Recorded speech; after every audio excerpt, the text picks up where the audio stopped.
नमस्कार, मैं सुष्मिता। आप देख रहे हैं लाइव न्यूज नाउ। शुरुआत करते हैं देश दुनिया की बड़ी खबर। उत्तर प्रदेश के मऊ जनपद के कोपागंज नगर पंचायत के चुनाव में राजनीतिक पार्टियों का आरोप प्रत्यारोप का दौर शुरू हो गया। वहीं नगर पंचायत कोपागंज के पूर्व चेयरमैन हिलाल अहमद अंसारी ने मौलाना अफरोज को मदारी व तांत्रिक करार दिया। पूर्व चेयरमैन हिलाल अहमद अंसारी ने कहा कि तंत्र मंत्र और जादू टोना करने से वोट नहीं मिलते, इसे मौलाना अफरोज जैसे लोगों से जनता को दूर रहना चाहिए। बताते चले कि कोपागंज नगर पंचायत के पूर्व चेयरमैन हिलाल अहमद अंसारी की बहू आयशा साकिब बिन हिलाल चुनावी मैदान में उतर गई हैं। वहीं हिलाल अंसारी विगत 3 बार नगर पंचायत कोपागंज के चेयरमैन पद पर काबिज रह चुके हैं। वहीं पढ़ी लिखी आयशा को काफी जनसमर्थन मिलता हुआ दिख रहा है। अचानक टिकट फाइनल हो गया, कई लोगों को ये पता चलेगा। सबसे पहले मैं आपके चैनल को धन्यवाद देना चाहूँगा और मैं अपने शीर्ष नेतृत्व का बहुत बहुत आभार व्यक्त करता हूँ, जिन्होंने हमारी बहू आयशा साकिब बिन हिलाल के ऊपर भरोसा जताया है। मैं अपने शीर्ष नेतृत्व को ये यकीन दिलाना चाहता हूँ कि इस जनपद में कोपागंज नगर पंचायत से हमारी बहू आयशा साकिब बिन हिलाल समाजवादी पार्टी का परचम 13 तारीख को लहरा देंगे। आपके खिलाफ अरशद भी हैं और मौलवी अफरोज, क्या लगता है किससे करते हैं? देखिए, जिन अरशद की आप बात कर रहे हैं, उनके दादा 35 साल इस शहर के चेयरमैन रहे, 5 साल विधायक रहे, उनकी वालदा 5 साल चेयरमैन रही। उनके ज़िंदगी से मैं हराते हुए चला आ रहा हूँ। जब इकबाल चेयरमैन साहब जिंदा थे तब भी मैं उनको हराया, उनके वालिद मोहतरम जिंदा थे, उनकी वालदा थी, तब भी मैं हराते हुए चला आया हूँ। और आज तो ये बच्चा है, बिल्कुल इसको राजनीति का न ककहरा आता है, न राजनीति के बारे में ये कुछ जानता है। इससे तो मैं अपनी कोई लड़ाई ही नहीं मानता। अब मौलवी अफरोज की जहाँ तक बात है, वो एक मदारी की हैसियत से है, मदारीपना कर रहा है। वो तांत्रिक भी है, तंत्र मंत्र से लोगों का वोट लेना चाहता है, तो तंत्र मंत्र से वोट नहीं मिलता। क्या लगता है कि इस बार की जनता, देखिए, इस दफा की जो जनता है पूरा मन बना चुकी है। पहले नगर पंचायत कोपागंज एक सीमित दायरे में हुआ करता था, अब नगर पंचायत कोपागंज का विस्तार होने के बाद कई एक ग्राम सभाओं का इसमें विलय हो गया है। जैसे जयरामगढ़ है, कुकुंदवा है, काची कला है, लाड़नपुर है, चेलाराम कपूरा है, पुराना कोपा है, कोपा कोहना है, भस्सा मानोपुर है, चक भस्सा है, हिकमा काड़ा है। नगर पंचायत कोपागंज में इन इलाकों का विलय हो गया है। उन्होंने इन ग्राम सभाओं में अब तक विकास का कोई काम हुआ नहीं था। कोपागंज नगर पंचायत से सटी हुई ग्राम सभाएं हैं।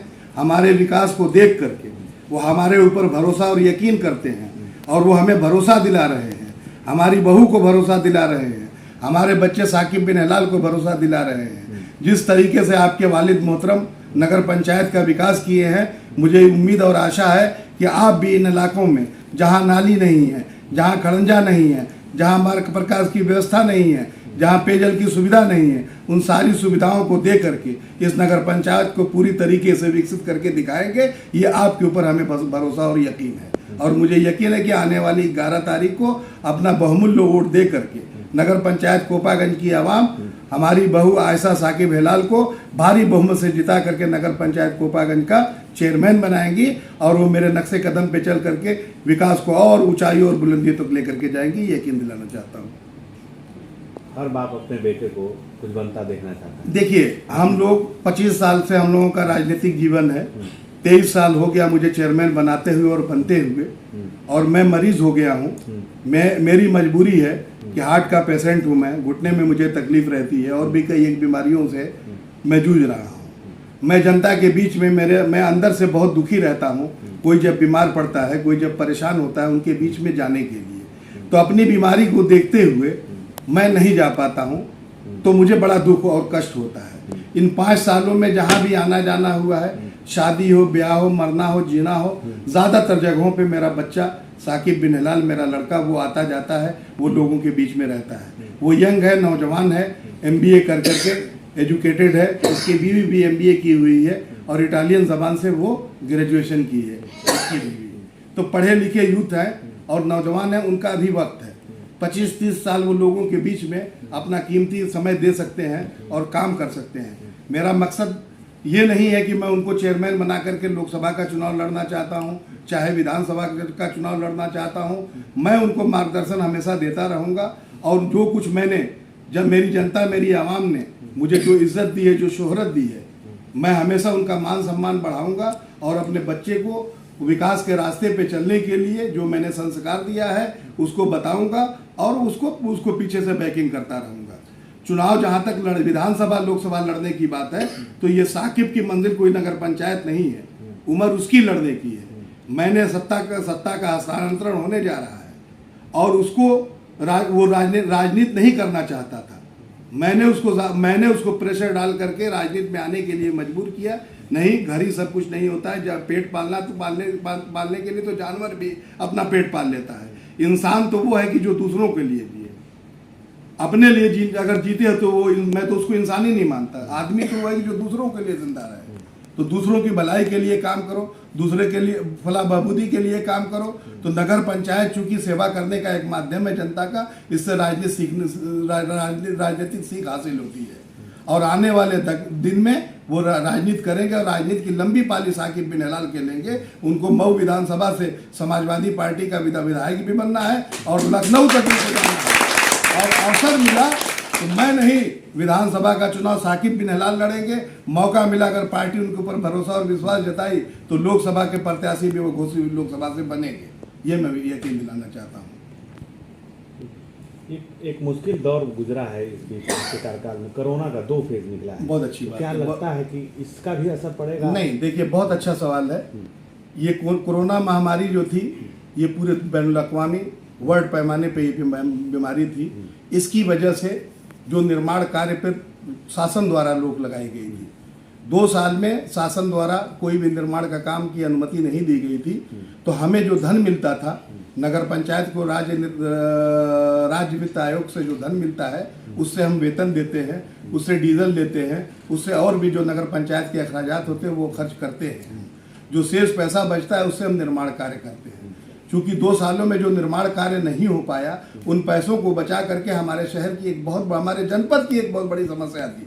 जनपद के अंदर 10 नगर पंचायत, 1 नगर पालिका है। एकमात्र नगर पंचायत कोपागंज ऐसी नगर पंचायत है जो कूड़ा डंपिंग ग्राउंड के लिए मैंने 5 बीघा जमीन खरीद करके 4 करोड़ रुपए में और करोड़ों रुपए लगा करके वहां पे MRF सेंटर और कूड़ा डंपिंग ग्राउंड के लिए मशीन ला करके लगा दिया है। और उस मशीन लगाने के बाद चुनाव आचार संहिता लग गया, मैं उसका उद्घाटन नहीं कर पाया। मुझे यकीन है चुनाव जीतने के बाद जनता का अगर आशीर्वाद प्राप्त होता है, मेरी बहू अगर चेयरमैन निर्वाचित होती है तो आउटसोर्सिंग पे सैकड़ों लोगों को रोजगार देने का काम करेंगी और सैकड़ों लोग जो उसमें आएंगे, जो कूड़ा नगर का जाता है, इधर उधर फेंका जाता था, अब कूड़ा डंपिंग ग्राउंड में जाकर के वो गिरेगा, वहाँ डंप होगा, उससे जो खाद बनेगी, खाद मार्केट में सेल होगी, सेल होने के बाद जो उससे पैसा मिलेगा, जो प्रॉफिट होगा, उस पैसे से निर्माण कार्य और तेजी से करने का काम करेंगे। हिलाल अंसारी मतलब इतना बड़ा नाम हो गया कि भाजपा का जो प्रत्याशी है वो भी छोटा हो गया और उससे जो निर्दलीय लड़ रहे हैं वो भी छोटे हैं। क्या बात है? नहीं, नाम ऐसा नहीं। देखिए, इंसान अपने कर्मों से पहचाना जाता है। नाम बड़े और छोटे की बात नहीं होती है। मेरा कर्म अच्छा है तो लोग मुझे अच्छा कह रहे हैं, मेरा कर्म अच्छा नहीं होता तो लोग मुझे अच्छा नहीं कहते। भाजपा टक्कर देगी आपको? नहीं, देखिए, भारतीय जनता पार्टी बहुत ज़माने से चुनाव लड़ रही है। हर चुनाव में हम टक्कर की बात नहीं कर रहे हैं। हर चुनाव में उनको 2400, 2500, 2600 वोट मिलता है। 2017 में भारतीय जनता पार्टी की गवर्नमेंट थी। निकाय का चुनाव भारतीय जनता पार्टी की गवर्नमेंट बनने के बाद हुआ था, तो उसमें उनको 2400 या 2500 वोट मिला था। तो मुझे ये लगता है कि वो लड़ाई में नहीं, लड़ाई से बाहर है। कोई ऐसा काम 5 बता दीजिए जो छूट गए हों, जो आप बहुत करना चाह रहे हैं और वो आने वाले फेज में उसको करना चाहेंगे। देखिए, हमारा अहम बुनियादी जो काम है नगर पंचायत का, मूलभूत जो सुविधा होती है कि लोगों के घरों तक पानी पहुंच जाए, तो 60 किलोमीटर पाइपलाइन द्वारा लोगों के घरों में पानी पहुंचाने के लिए 4 ओवर हेड टैंक सेंक्शन करवा करके मैं रखा हूं और वो उसके लिए धन भी उपलब्ध है हमारे नगर पंचायत में, और वो मैं नहीं करा पाया, समय का अभाव था और चुनाव आचार संहिता लग गया।